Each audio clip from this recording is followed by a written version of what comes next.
याद करो उस वक्त को जबकि तुम्हारे रब ने तुमको इत्तिला दी, तुमको बताया, लइन शकरतुम लअज़ीदन्नकुम, अगर तुम मेरी नेमतों का शुक्र अदा करोगे तो मैं नेमतों में इजाफा करूंगा, नेमतों को बढ़ाऊंगा, दुनिया में भी और आखिरत में तो जरूर बढ़ाऊंगा।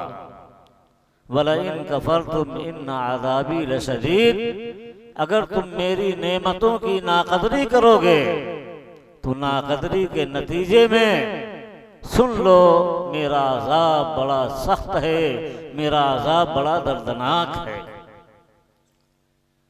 अल्लाह ताला ने हम इंसानों को कितनी नेमतों से माला माल फरमाया है।